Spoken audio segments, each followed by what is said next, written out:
विमान कोसळताना झाडावर धडकलं, झाडावर धडकून हे विमान कोसळलं असा हा अहवाल आहे। विमान कोसळलं तेव्हा 2000 मीटर दृश्यमानता होती असं देखील सांगण्यात आलेलं आहे। यावेळेस या क्षणाची सगळ्यात मोठी आणि महत्त्वाची बातमी आपण बघतोय। आजच अजित पवार यांच्या या विमान अपघाताला 1 महिना झालाय आणि आता हा अहवाल समोर आला। झाडावर धडकून विमान कोसळलं तेव्हा 2000 मीटर इतकी दृश्यमानता होती असं नोंदवण्यात आलेलं आहे। या क्षणाची सगळ्यात महत्त्वाची बातमी 22 पानी अहवाल आता समोर आलेला आहे। विमान जेव्हा कोसळलं तेव्हा ते झाडावर धडकलं असं या अहवालामध्ये म्हटलं गेलेलं आहे। अजित पवार यांच्या विमान अपघाताप्रसंगी एक सगळ्यात महत्त्वाची बातमी, प्राथमिक अहवाल जो आहे तो 1 महिन्यानंतर समोर आलेला आहे आणि या अहवालात अजितदादांच्या अपघाती मृत्यूनंतर जो हा सगळा अपघात झाला त्याच्यावर जे सवाल उपस्थित झाले होते त्या संदर्भातला हा अत्यंत महत्त्वाचा अहवाल आपण बघतोय।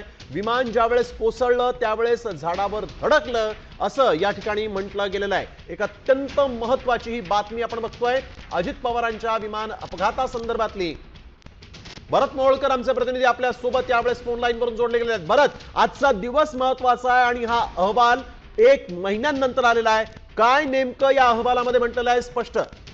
स्नेहिल, आपण जर पाहिलं तर अजित पवारांच्या मृत्यूनंतर तब्बल 1 महिन्यानंतर हा अत्यंत प्राथमिक अहवाल आलेला। या प्राथमिक अहवालामध्ये हा 22 पानांचा हा अहवाल समोर आलेला। यामध्ये ब्लॅक बॉक्स मधील फ्लाइट डेटा रेकॉर्डर आहे तो उष्णतेमुळे खराब झाल्याचं या अहवालातून स्पष्ट झालेलं आहे। याबरोबरच जर आपण पाहिलं तर जो रॉ डेटा आहे तो फ्लाइट डेटा रेकॉर्डर मधून डाउनलोड करण्यात आल्याचं सुद्धा या अहवालात म्हटलेलं आहे। विमान कोसळताना ते पहिल्यांदा झाडावर कोसळलं असं सुद्धा या प्राथमिक अहवालामध्ये म्हटलेलं आहे। विमान कोसळलं त्यावेळेस 2000 मीटर इतकी दृश्यमानता होती। खरं तर आपण जर एकंदरीत DGCAचे जे नियम आहेत त्या नियमांमध्ये पाहिलं तर 5000 मीटर दृश्यमानता असल्याशिवाय विमान हे लँड करता येत नाही अशा पद्धतीचे नियम आहेत। मात्र ज्या वेळेस हे विमान लँड करण्याचा प्रयत्न केला जात होता त्यावेळेस 2000 मीटर इतकीच दृश्यमानता होती असं सुद्धा समोर आलंय। रनवेच्या सुरुवातीला 50 मीटर बाहेर विमान कोसळलं हे सुद्धा या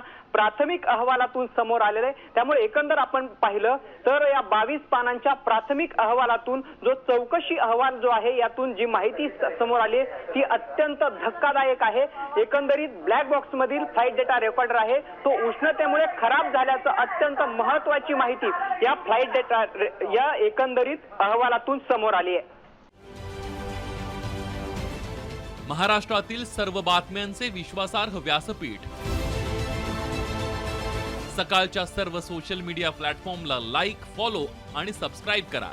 तसंच सर्व नोटिफिकेशनसाठी बेल आयकॉन प्रेस करायला विसरू नका।